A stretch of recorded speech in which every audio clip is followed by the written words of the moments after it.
At this time, I'll call the April 6th, 2023 meeting to order for the Dickinson County Commission. Would you please stand and join in the flag salute? Pledge allegiance to the flag of the United States of America and to the republic for which it stands, one nation under God, indivisible, with liberty and justice for all.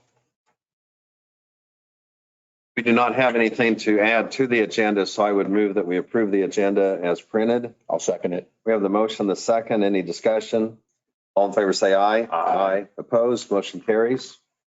The consent agenda includes the minutes of the March 30th meeting, also expenditures of $185,063.21, a hand check for $100, utilities, which was a wire, $21,488.70, a security wire of $4,240, abatements of $3,369.76. I move to approve the consent agenda. Second. We have the motion and the second. Any discussion? All in favor say aye. Aye. Opposed? Motion carries. We'll go ahead and go to commission comments. Ron? Yes, I want to make an announcement here first. Kansas 4-H Foundation has a new executive director, and her name is Mindy Waxelman. And so as part of Dickinson County, we have that 4-H Foundation, the Rock Springs Ranch here in Dickinson County. I want to make sure that folks know that. So this gal's going to do a job for him, so I wanted to bring that up. Also, I want to thank the county for inviting me to participate with the other commissioners out at the Four Seasons retreat for the department heads Monday morning. And that was a good session and learned a lot. It was great to see everybody there. And then also yesterday, a retreat at the Acorn Resort north of Junction City near Milford. A lot of information, a lot of learning going on there, and enjoyed being with everybody. So do appreciate that. Great. Yes, I'd like to congratulate our commissioner for being elected vice president of the NCKC HOA. If you can figure out what that stands for, in 5 minutes, I'll let you get a prize. Congratulations, Lynn. Congratulations there. It was a tight race, but you pulled it out. Welcome to the nomination. There's a lot of lobbying effort there, so. And we, are you through? We'll wait for the applause. We did have a gathering for the North Central Kansas Highway Association, and KDOT was there as well as some of the other counties. And that is something that actually Dickinson County has always been very active in. KDOT gives us a lot of good information, but also we want to be very communicative with them because there's times that it could be helpful on us getting some projects or kind of keeping our Dickinson County on the front burner for some projects. And there were quite a few counties there, but the other thing is there are counties in North Central Kansas that are struggling in population. They only have, 2,000 or 3,000, maybe not 2,000, but closer to 3,000 as far as population. And I think one of the things that came up, there was one county that they mentioned there were only 10 people per bridge. They have so many bridges. And so if you look at all those bridges, if they had to be replaced or so on, how do you spread the cost of those throughout the county? And it's difficult because, potentially they can fall behind on taking care of their roads and their bridges. And infrastructure is important, but I think all in all, things are very well in Dickinson County and some of the surrounding counties. And we also, today I have a meeting at Central Kansas Mental Health, and we're going to be reviewing bylaws of that organization. And that's pretty much all I do have one other thing. We'd gotten a letter from Dickinson County EDC and talking about some of the successes that they had, but also one of the things that they had brought out was that I believe it was in there, Congressman Tracy Mann. Tracy Mann is going to be here, I think, Wednesday for a town hall meeting. I think that's correct, yeah. That's out at the new meat packing or A1 meets. A1 meets, they're on South Buckeye, and they said to go into the south door, and there'll probably be some things in the newspaper on that. But that's one of the tour things on the first congressional district, that they go to every county in the first district. And then when you consider how big the first district is, that's quite a task, because I mean, it's includes down by Emporia, up in Marshall County, Marysville, plus everything, you know, to the west, pretty much. So even though it's just one of the 4 districts of Kansas, it probably encompasses square miles, probably 2/3 of Kansas nearly. So that's all I have. Would there be any public comments at this time? And we could receive those. And otherwise, we have a proclamation to consider. There's no public comments here. No public comments. The proclamation we have, to the people of Dixon County, greetings. The proclamation is for Sexual Assault Awareness Month, whereas sexual violence is a widespread, preventable public health problem in Kansas. And whereas sexual violence is any sexual act that is perpetrated against someone's will, which includes sexual assault, rape, unwanted touching, threatened sexual violence, and verbal sexual harassment.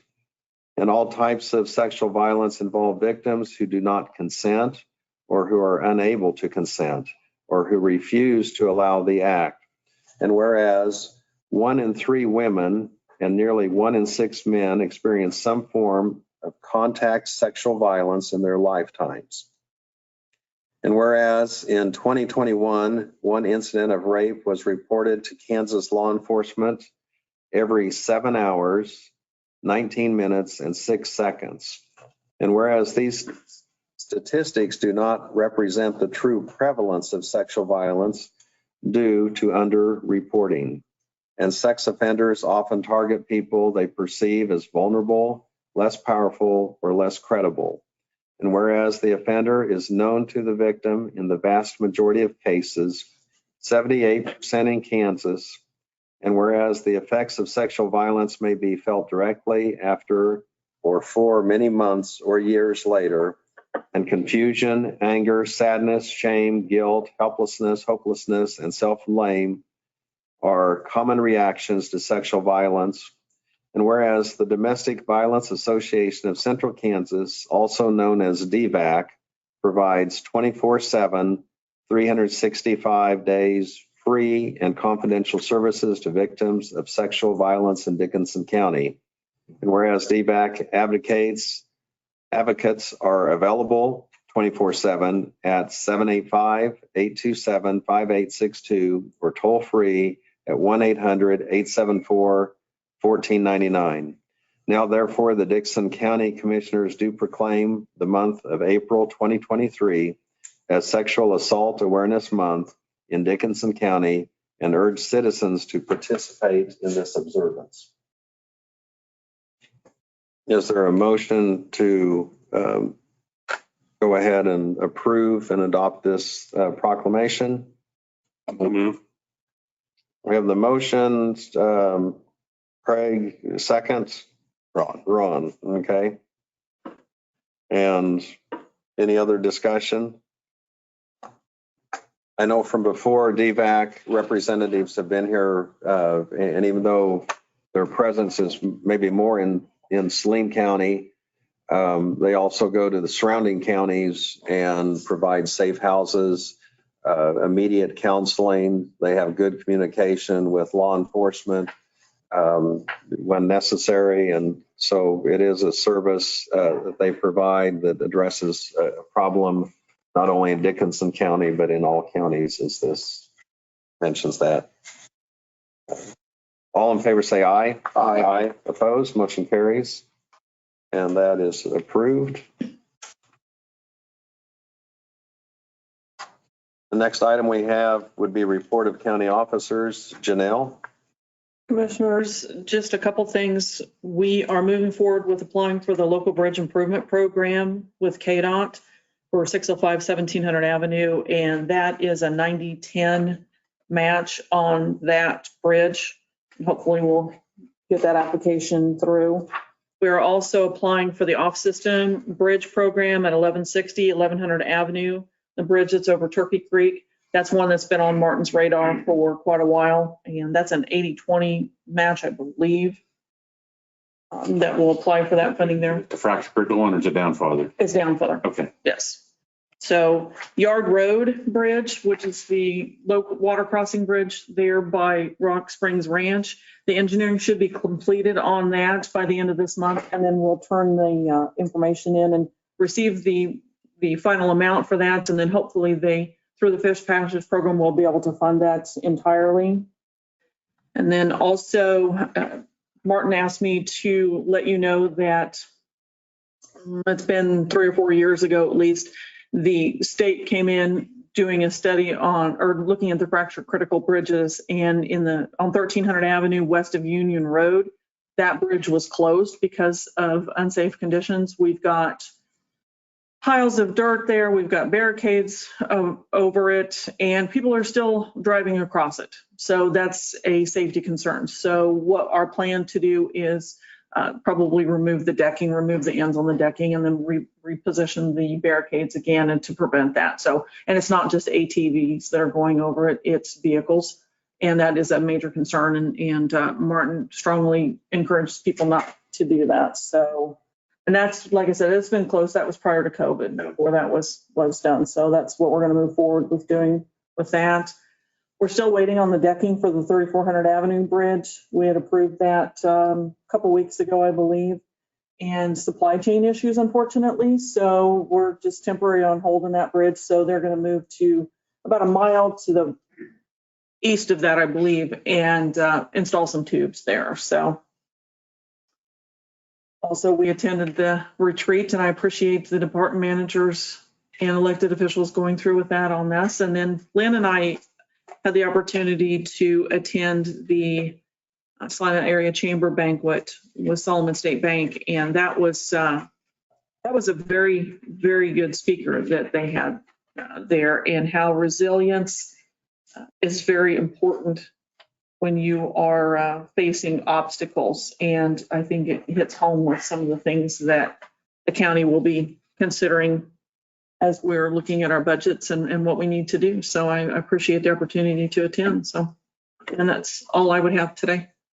Okay, thank you. Yes, Doug. Thank you. Yesterday, we had a court appearance with Judge Rozier, and 77 parcels of real estate, a few of which have been redeemed. There were 4 cases that were yesterday individuals showed up on, and 2 of those they abandoned and said they understand the circumstances, do not have the money, and so they're giving up on that properties.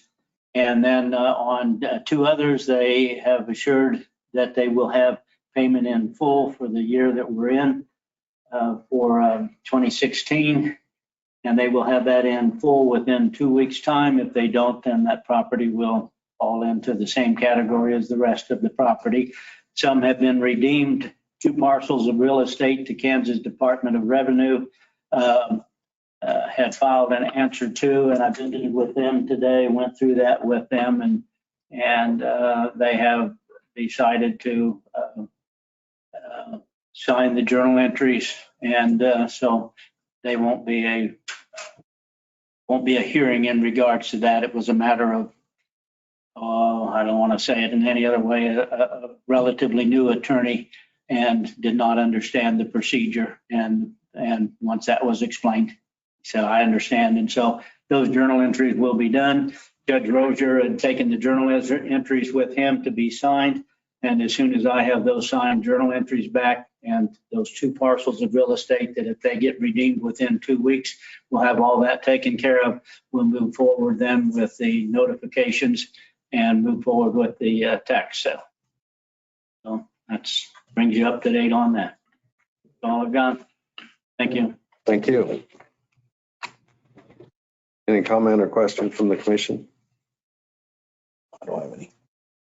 Okay, the next item we have is a resolution, and this is an update on our burn resolution. Commissioners, we're asking that you update the burn resolution that you had adopted on 04/21/22. We're just reviewing the language and changing it just a little bit. In the first part, we're following the Kansas Administrative Regulations 2819-645, and we're just adding that we're also following the regulations 2819-6 through 648, and that just clarifies some of the language. This is the state law that we're following, and it's regard to the open burning of vegetation, what you can burn, when you can burn. Part of the other language that we're asking you to update is burning is not to be initiated after sunset or before sunrise. And the clarification is that no person shall initiate burning after or during the nighttime for the purpose of the regulation. And that is defined as 2 hours before sunset until 1 hour after sunrise. And no person should be allowed to add material to that. So it's just cleaning that up a little bit. And then also we would ask that when you call in for your burning permit, you then contact us and let us know when the fire would be started. Apparently, we've had some issues in some of the fire districts that people were starting fires to burn vegetation, which is this is the appropriate time for that. It's the burning for crop management, but they were burning after sunset, and it caused a lot of concern for our fire chiefs. So we want to make sure that we are following the state law with that, and that's why we're asking to amend and update this resolution.